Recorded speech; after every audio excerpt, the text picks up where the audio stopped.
Danny Flexen here for Seconds Out with Sean Robinson, one of the competitors in the latest Ultimate Boxer at Super Welterweight, of course, and you're the Southern Area champion currently.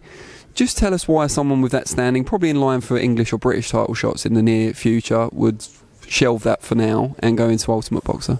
I didn't actually get the opportunity I got for the English title. I actually got offered one, but it wasn't really a good offer compared to this, like financially and stuff like that. So we didn't actually take it. We chose this instead.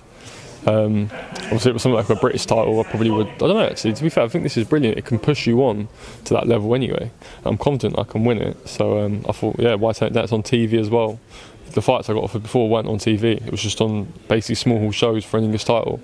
So I was like, now we'll go on this and try to get my face up there and hopefully perform the night. You were a top quality junior amateur, it's fair to say, and obviously current title holder in the pros. You were one of the early favourites when the first set of names got announced, and then Stephen Donnelly comes in. Were you kind of relieved in a way that you didn't have the pressure of being the favourite anymore? I do think I perform better when I'm not the main person. Not necessarily perform better, but I just like the idea when there's someone else everyone's thinking about.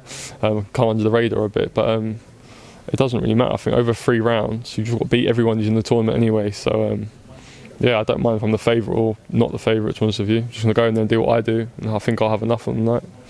Why did you decide to turn pro as young as you did? You only had, 1 or 2 senior fights? 2 senior fights. I actually injured my shoulder. I think it was like a wing scapula, but I was getting a lot of pain in it. I had a year out, and then when I went back, I had my senior fights, and the ABAs weren't. When was it? I think it was really early in the season. I think it was end of September. And the ABAs didn't start to March. So I was sort of and ahhing. And then my brother turned pro, and I was going up to the pro gyms with him. I was just loving it. So my amateur coach at the time didn't like us mixing, like going to other gyms. So I was just like, I'm going to turn pro. So that's what I did.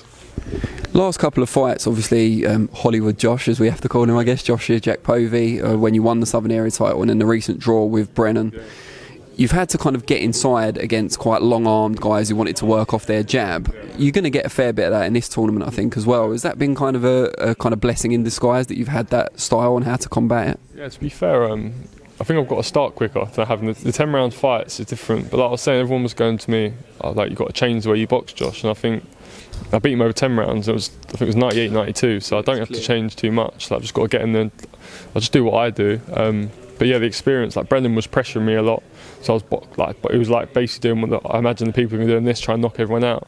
So I'm just getting there and box and let them walk into the shots and move, turn. I think everyone thinks too much into knocking people out in this. I think it's a boxing match still. Everyone thinks like, oh, you've got to fight and put the pressure on, but if you're landing clean shots and moving, that's winning the fight. So. I mean, from what I've seen of you, you are a bit of a front foot counter puncher. Is that fair to say? Yeah, I like to. Like when I warm into it as well, I see everything. I haven't got any. I've got to be straight ready, so I have a good warm up. But yeah, I start to see the shots coming, and that's where I land my shots. But I've got a good. I feel like my basics, like the fundamentals of boxing, I'm good at. I've got a good jab, good footwork. I don't feel like I do too much technically wrong. Maybe keep my hands a bit higher, but that's it really. I feel like I've got the basics, so hopefully just work on it on the night, and I should have enough. Is there anyone out there, either when you're sparring or people you watch on video, maybe like at a higher level, that you feel you've learned things from? I love watching Andre Ward. Like, the things of him I take when I watch him. I always feel like I learn something, and a lot of the stuff he does. Like I watch some fighters, like Mayweather, for example. He does things I just can't physically do, like the pullback right hand. I can't do that. Like I just feel like I'm gonna get knocked out when I've tried it. But Ward, I watch things and I use it in sparring, and it works. So my style fits the way he boxes, so I like watching him, and old fighters as well. Pernell Whitaker. I love slick boxers. I like boxing. I'm not a big fan of people who just have a tear up. And hard to kind of encapsulate it, but who or what do you do this for? What's your motivation behind boxing and striving to succeed? I work doing scaffolding. I'm not boxing, and I'm not a big fan of it. So I just box. I've done it since I was a kid. It's the only thing I've done all my life. I love it.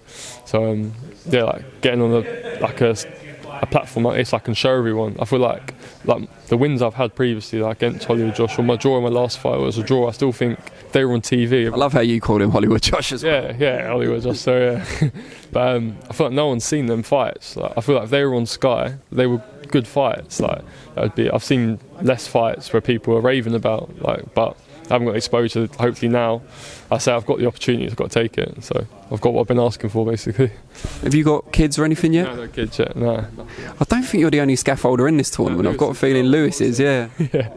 Have you had a chat about kind of trade-related stuff? Bump into each other in the cafe in a few months. Like the nerdiest conversation ever about different types of work that you do. Yeah, we sparred. So me and Lewis know each other quite, I wouldn't say well, we're not friends, but we get along. Like, every time I come to the gym, I always talk to him. That's why I shook his hand when I was up there. Like, I don't want, it's boxing, just getting in box. So who's the better scaffolder, I think? Definitely Lewis. But you're the better boxer, you would say. Yeah, hopefully. I'm not a good scaffolder, don't worry about it. For anyone wanting some scaffold work, yeah.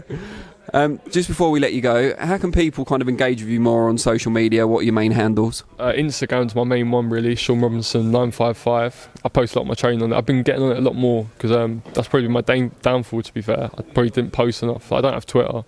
Facebook I use, but it's more like I've always had it for since I was young, so it's like friends. But my boxing Instagram, people see all my training on there if anyone wants to take a look.